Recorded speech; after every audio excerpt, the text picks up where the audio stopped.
ప్రభునందు ప్రియమైన వారలారా, మీరంతా బాగున్నారని, దినదినము ఆత్మీయంగా బలపడుతున్నారని ఆశిస్తున్నాను. ఈరోజు మనము ధ్యానించిన వాక్య భాగము 65వ సంకీర్తన 11వ వచనము. సంవత్సరమును నీ దయా కిరీటము ధరింపచేసి ఉన్నావు. ఈ వాక్యం మనకు దేవుని కృప ఎంత గొప్పదో గుర్తు చేస్తుంది. ఒక సంవత్సరం ముగిసి మరో సంవత్సరం ప్రారంభం అవడం కేవలము యాదృశ్చికం కాదు, కానీ అది దేవుని దయ ఫలితం. మన జీవితాల్లో శాంతి, సమృద్ధి, రక్షణ కలిగిన ప్రతిరోజు ఆయన కృప కిరీటంలాగా మన మీద ఉంచబడింది. ఈరోజు కువైట్ జాతీయ దినోత్సవాన్ని జరుపుకుంటున్నప్పుడు ఈ దేశం మీద దేవుడు కుమ్మరించిన కృపను మనం జ్ఞాపకం చేసుకోవాలి.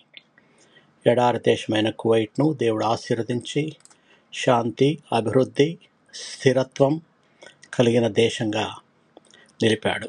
ఇది మనుషుల జ్ఞానం కాదు, కేవలం దేవుని దయ మాత్రమే. ఈ కువైట్ దేశంలో మన తెలుగువారు, అనేక మంది ఇండియా వాళ్ళు చాలా సంవత్సరాల నుంచి ఇక్కడ బతుకుతున్నారు.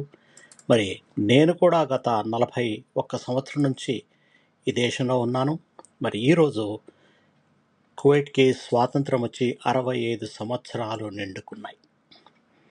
మన జీవితాల్లో కూడా ఇలానే ఉంటుంది. దేవుడిచ్చిన ఆశీర్వాదాలను మర్చిపోకుండా కృతజ్ఞతతో జీవిస్తూ ఈ దేశానికి మంచి పౌరులుగా మంచి మహిమను ప్రతిఫలించే జీవితాలు జీవించాలి.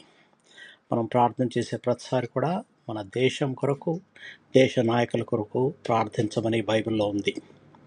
ఈ దేశంలో నివసిస్తున్న ప్రతి కుటుంబాన్ని, ప్రతి పని స్థలాన్ని, ప్రతి భవిష్యత్తును దేవుడు తన దయా కిరీటంతో అలంకరించాలని మనం ప్రార్థిద్దాం.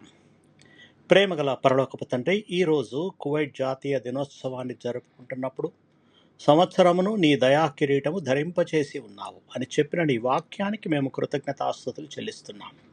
ప్రభువా, ఈ దేశాన్ని ఇప్పటి వరకు నీవు కాపాడినందుకు ధన్యవాదాలు. కువైట్ నాయకులను, పాలకులను నీ జ్ఞానంతో నడిపించండి. ఈ దేశంలో నివసిస్తున్న ప్రజలందరికీ శాంతి, ఐక్యత, భద్రతను అనుగ్రహించండి. మా కుటుంబాలని ఆశీర్వదించండి, మా పనులను స్థిరపరచండి. మా రాబోయే రోజులను మీ దయతో నింపమని, ఈ దేశం మీద నీ శాంతి నిలిచి ఉండాలని, నీ నామము నిత్యము మహిమపరచబడాలని యేసు నామంలో ప్రార్థిస్తున్నాము తండ్రి. ఆమేన్. మీకు ఎవరికన్నా ప్రార్థన అవసరత ఉంటే మీరు నాకు మెసేజ్ చేయండి, నేను మీ గురించి ప్రార్థించగలను. దేవుడు మనలందరినీ సమృద్ధిగా దీవించి బలపరచునుగాక. ఆమేన్.